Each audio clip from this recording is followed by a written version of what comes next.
En marzo de 1957 nació Osama Bin Laden. Su lugar de nacimiento ha sido motivo de debate. Durante años, organismos policiales internacionales sostuvieron que había nacido en Jeddah, al oeste de Arabia, aunque actualmente se acepta que su origen fue en la capital saudí, Riad. Su padre, Mohammed bin Awad bin Laden, era uno de los empresarios de la construcción más ricos del país. Durante la infancia de Osama, la familia emigró hacia la costa del Mar Rojo, en el oeste de Arabia, una región que en aquel tiempo se encontraba en disputa entre el Imperio Otomano y la Casa Real saudí. La madre de Osama bin Laden fue Hamida al-Attaz, originaria de Siria y procedente de una familia dedicada con éxito al cultivo de cítricos en la ciudad portuaria de Latakia. En 1956, cuando ella tenía apenas 14 años, se convirtió en la 10ª esposa de Mohammed bin Laden, quien ya tenía 48. Un año más tarde nació Osama, su único hijo en común. Poco después, la pareja se separó, lo que dio pie a especulaciones sobre si realmente habían estado casados o si Hamida había sido solo una concubina durante un breve periodo. La infancia y educación de Osama transcurrieron en un entorno marcado por el privilegio. En 1968, Osama bin Laden inició sus estudios secundarios en la escuela Al-Thager Model de Jeddah. 3 años más tarde, en 1971, tuvo su primer acercamiento directo al mundo occidental al ser enviado a la Universidad de Oxford, en el Reino Unido, para participar en un programa de inglés. Durante su niñez y adolescencia, mostró aficiones comunes a muchos jóvenes de su edad, como la pasión por el fútbol, en particular por el Club Arsenal, y un marcado interés por la historia militar. Sin embargo, aunque su juventud pudiera parecer ordinaria en apariencia, su trasfondo familiar y social estaba lejos de serlo. En 1967, Mohammed bin Laden falleció a los 59 años en un accidente aéreo en Arabia Saudita, provocado por un error del piloto durante el aterrizaje. Pese a esta tragedia, el grupo saudí Bin Ladin siguió expandiéndose bajo la dirección de varios de los hijos mayores de Mohammed, fruto de matrimonios anteriores. Durante las décadas de 1970 y 1980, la compañía se diversificó y alcanzó el estatus de conglomerado multimillonario, con contratos de gran valor en todo Medio Oriente. Osama, demasiado joven en ese entonces, no se involucró en la gestión del negocio familiar y optó por continuar con su formación académica. A mediados y finales de la década de 1970, Osama bin Laden atravesó un periodo clave en la formación de sus creencias ideológicas. Aunque los registros de esos años son limitados y a menudo contradictorios, la dirección de su pensamiento resulta evidente. Desde joven, abrazó con fuerza una visión panislamista, un movimiento que buscaba la unión de los musulmanes de todas las naciones para defender y fortalecer su fe. Esta idea se inspiraba en la época del Califato Árabe, que entre los siglos 8 y 11 dominó gran parte de Medio Oriente, el norte de África y territorios aledaños, con Bagdad como su capital. El Medio Oriente, en el que Osama bin Laden creció, estuvo marcado por constantes enfrentamientos entre el recién creado Estado de Israel, respaldado firmemente por Estados Unidos, y los países musulmanes vecinos. Entre esos conflictos destacan la Guerra de los 6 Días en 1967 y la Guerra del Yom Kippur en 1973. En ese contexto, una de las influencias más significativas para Osama durante la década de 1970 fueron los escritos de Sayyid Qutb, un erudito islámico egipcio y pensador político religioso, quien había sido miembro de los Hermanos Musulmanes hasta su arresto y ejecución en 1966. Osama bin Laden finalizó sus estudios en la Universidad Rey Abdulaziz en 1979, aunque no existe certeza de si llegó a graduarse. Aquel año resultó decisivo, pues el mundo islámico atravesaba un periodo de gran agitación. En 1978, la revolución iraní había derrocado al Shah, aliado de Occidente, dando paso a un nuevo Estado Islámico encabezado por el Ayatollah Khomeini. Al mismo tiempo, Afganistán, situado al noreste, se sumía en una profunda crisis política tras la toma del poder por parte del Partido Democrático Popular de Afganistán, de orientación marxista, que comenzó a implantar un régimen socialista y secular.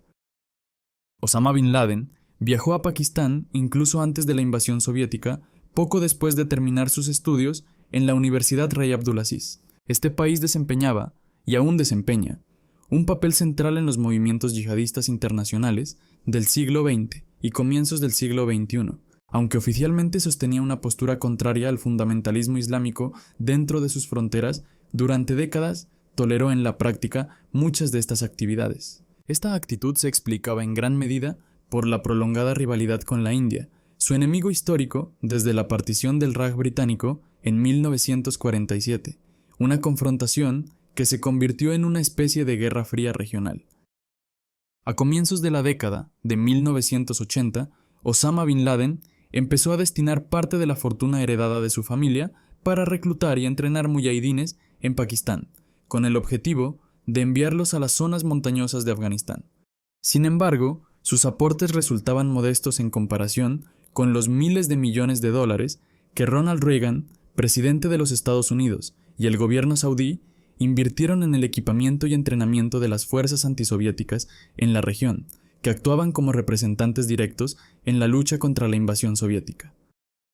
A partir de 1980, Bin Laden se involucró en un conflicto que reflejaba un patrón histórico recurrente en Afganistán durante los últimos 2 siglos. Para finales de ese año, unos 80.000 soldados soviéticos, equipados con armamento avanzado, lograron ocupar las principales ciudades y sostener al régimen marxista del Partido Popular de Afganistán. No obstante, los muyahidines, conformados por facciones tanto moderadas como fundamentalistas, mantenían el control de gran parte de las zonas rurales. Durante este tiempo, Bin Laden se convirtió en una figura clave dentro del movimiento muyahidín en Afganistán. Inicialmente, se encargaba de suministrar recursos a los combatientes y de facilitar el traslado de voluntarios desde Arabia Saudita hacia Pakistán, donde recibían entrenamiento y equipamiento antes de ingresar a Afganistán.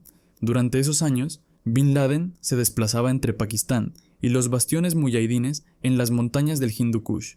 En 1984, junto a su mentor Abdullah Azam, fundó Maktab al-Hidamat, una organización destinada a recaudar fondos tanto del mundo árabe como del occidental para apoyar la lucha contra los soviéticos. La fundación de Maktab al-Hidamat resultó crucial durante la década de 1980, ya que estableció las bases del movimiento yihadista por el que Bin Laden sería posteriormente conocido. A medida que la guerra en Afganistán avanzaba hacia la inminente derrota de los soviéticos y del régimen marxista que apoyaban a finales de esa década, surgieron reflexiones sobre el futuro de la organización. Desde su origen, Al-Qaeda tuvo como objetivo llevar a cabo una guerra santa, o yihad, contra los no musulmanes en diversas regiones del mundo musulmán, incluyendo Medio Oriente, Asia Central, el Magreb en el norte de África, así como áreas periféricas como Somalia, Malí, Níger, Nigeria y el África subsahariana, además de regiones musulmanas del este como Indonesia. Su ideología se enfocaba principalmente en eliminar la influencia de Estados Unidos en Medio Oriente y en destruir al Estado de Israel, al que percibían como un enclave occidental en la región. Cuando Al-Qaeda se fundó en 1988, el conflicto en Afganistán ya comenzaba a disminuir. Tras asumir el liderazgo de la Unión Soviética en 1985, Mikhail Gorbachev anunció públicamente su intención de retirar las fuerzas soviéticas del país. Sin embargo, al igual que Estados Unidos tardó años en salir de Vietnam, los soviéticos no pudieron retirarse de inmediato. De hecho, a corto plazo incrementaron el número de tropas en un intento de lograr una victoria rápida en la guerra. Tras la guerra soviético-afgana, Bin Laden regresó a la Arabia Saudita en 1989, donde fue recibido como un héroe por su participación en la expulsión de los soviéticos. De regreso en la península arábiga, comenzó a involucrarse en el negocio familiar, el grupo Saudi Bin Laden, buscando aprovechar su poder económico y sus contactos empresariales para fortalecer Al-Qaeda. Al mismo tiempo, se reunió con otros líderes del movimiento yihadista islámico en Egipto y otros lugares. Durante este periodo, las relaciones entre Bin Laden y el gobierno saudí empezaron a deteriorarse. Otro conflicto con un vecino de Arabia Saudita pronto causaría fricción entre Bin Laden y el régimen saudí, hasta romper definitivamente sus relaciones.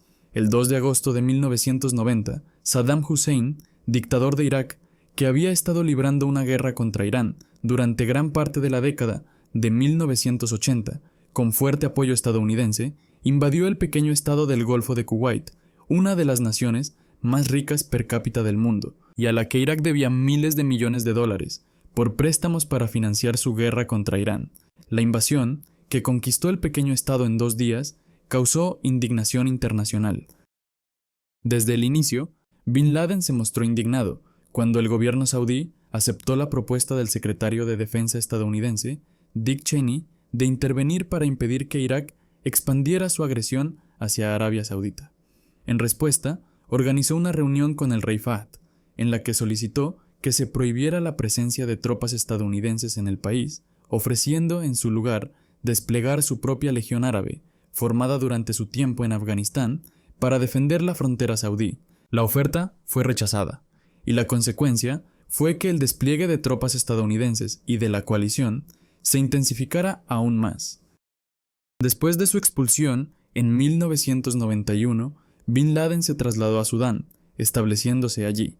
En 1989, el coronel Omar al-Bashir había tomado el poder mediante un golpe militar casi sin derramamiento de sangre, y rápidamente instauró la Sharia en todo el país, convirtiendo a Sudán en un refugio propicio para Bin Laden. Fue invitado personalmente por Hassan al-Turabi, presidente de la Asamblea Nacional y segunda autoridad más influyente tras al-Bashir. En Sudán, Bin Laden se instaló en un complejo fuertemente fortificado, protegido por sus seguidores armados con equipo avanzado. Desde su regreso a Afganistán en 1996, Bin Laden y Al-Qaeda se enfocaron completamente en llevar a cabo acciones terroristas directas, especialmente contra Estados Unidos, una práctica que había formado parte del modus operandi de la organización desde sus inicios.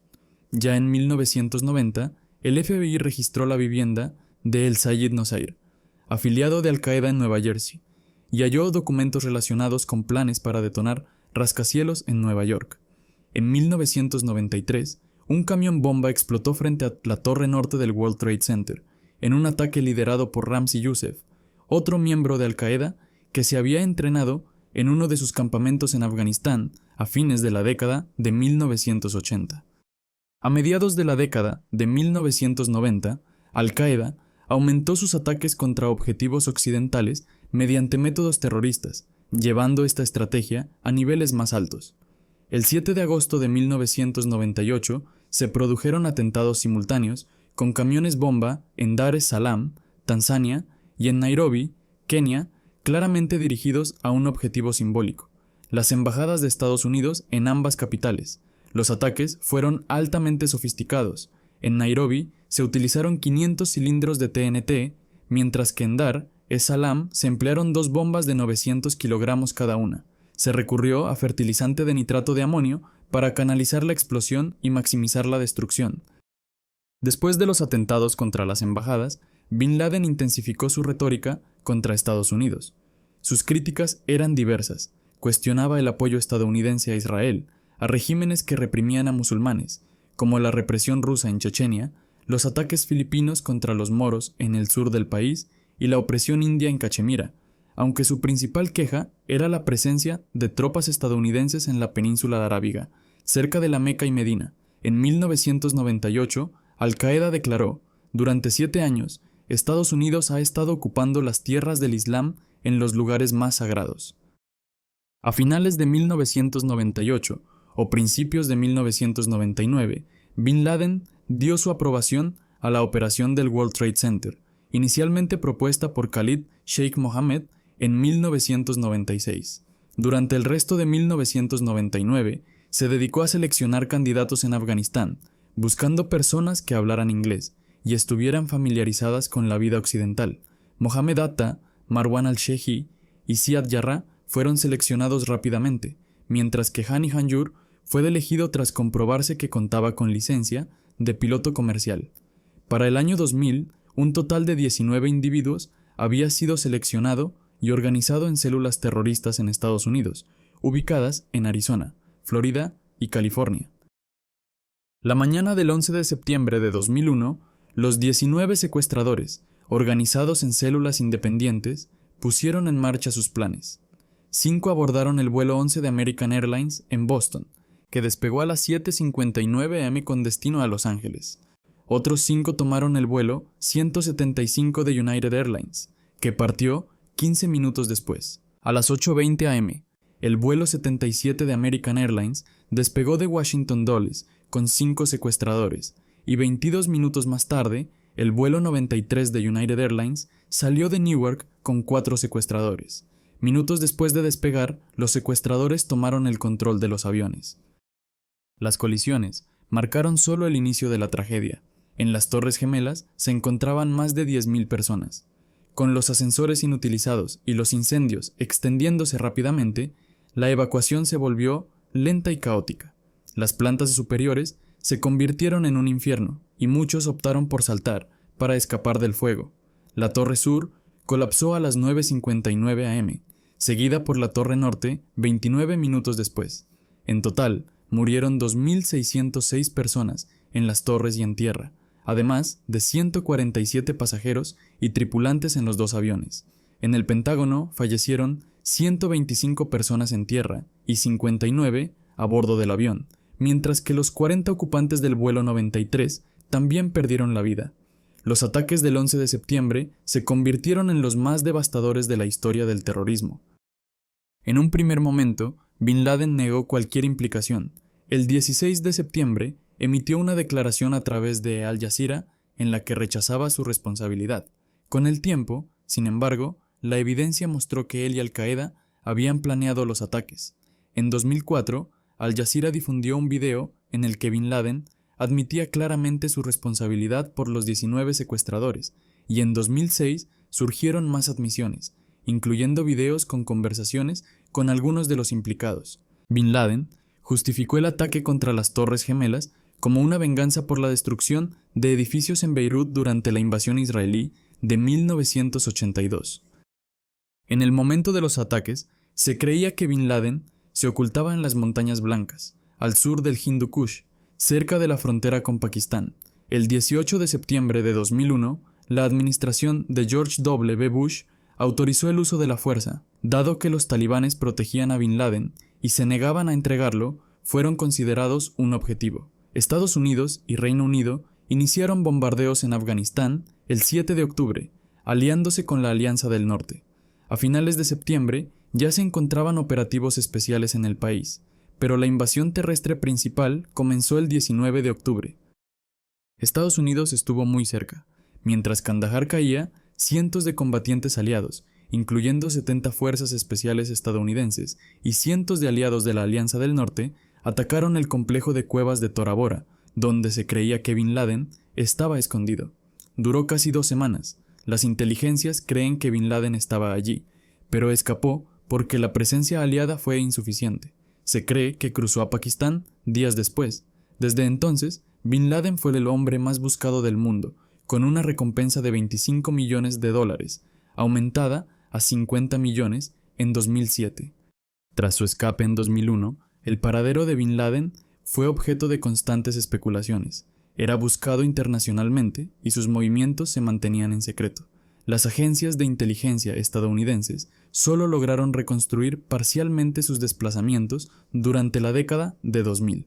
Se sabe que pasó la mayor parte del tiempo en Pakistán, aunque el gobierno no lo toleraba oficialmente. Algunos sectores en Islamabad apoyaban en secreto a grupos terroristas, pero no podían aprobar abiertamente la presencia de Bin Laden. Aún así, adoptaron una política de mínima intervención, lo que obligó a Estados Unidos a buscarlo con escaso apoyo de los servicios pakistaníes. Durante este periodo, Al-Qaeda continuó planificando y organizando ataques. Tras el 11S, los aeropuertos estadounidenses reforzaron considerablemente su seguridad, pero persistían numerosos objetivos occidentales en Medio Oriente. Afganistán permaneció ocupado por tropas aliadas durante 20 años, mientras que la atención de Estados Unidos se trasladó a Irak.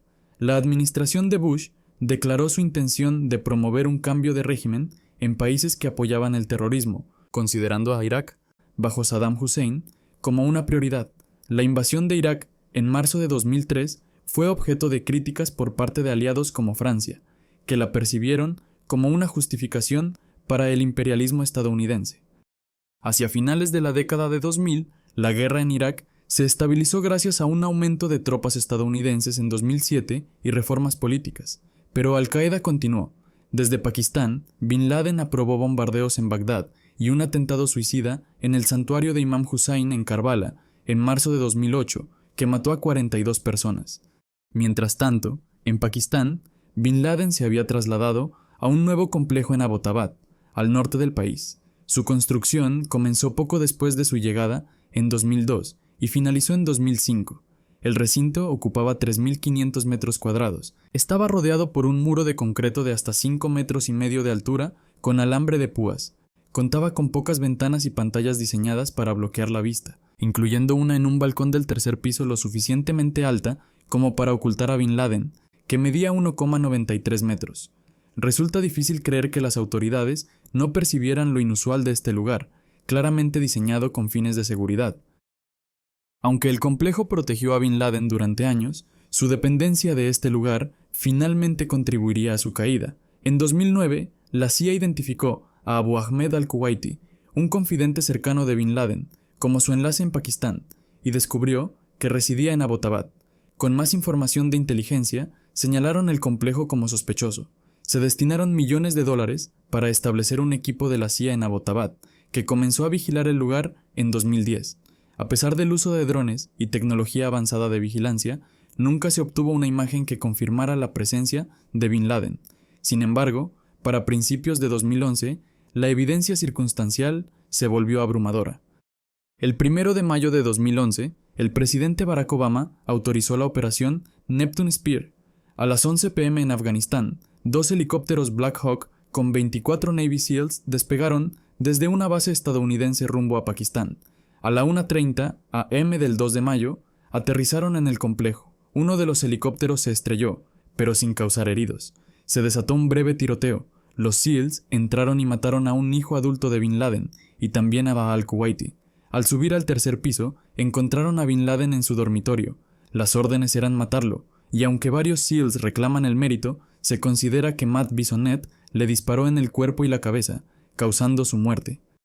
Se tomó la decisión de arrojar rápidamente su cuerpo en el mar para evitar que su tumba se convirtiera en un santuario. Poco después, fue colocado en una bolsa, subido al helicóptero y transportado a un lugar secreto en el mar, donde fue arrojado con cadenas y rocas, siguiendo la tradición islámica y completando el proceso en menos de 24 horas. A las 8 p.m. en Washington se confirmó su identidad, y horas después, el presidente Obama anunció la noticia mientras el cuerpo era arrojado al mar. El Estado Islámico surgió con fuerza en la atención mundial tras la Primavera Árabe de 2011. La guerra civil en Siria y la retirada de Estados Unidos de Irak permitieron que el grupo tomara amplias áreas en ambos países. Entre 2014 y 2015, bajo el liderazgo de Abu Bakr al-Baghdadi, proclamaron un califato. El Estado Islámico llevó la yihad a niveles de brutalidad que incluso Al-Qaeda consideraba extremos. Entre 2014 y 2017, las fuerzas aliadas lograron recuperar gran parte del territorio controlado por el grupo. Osama Bin Laden se consolidó como una de las figuras más relevantes en la historia del fundamentalismo islámico moderno.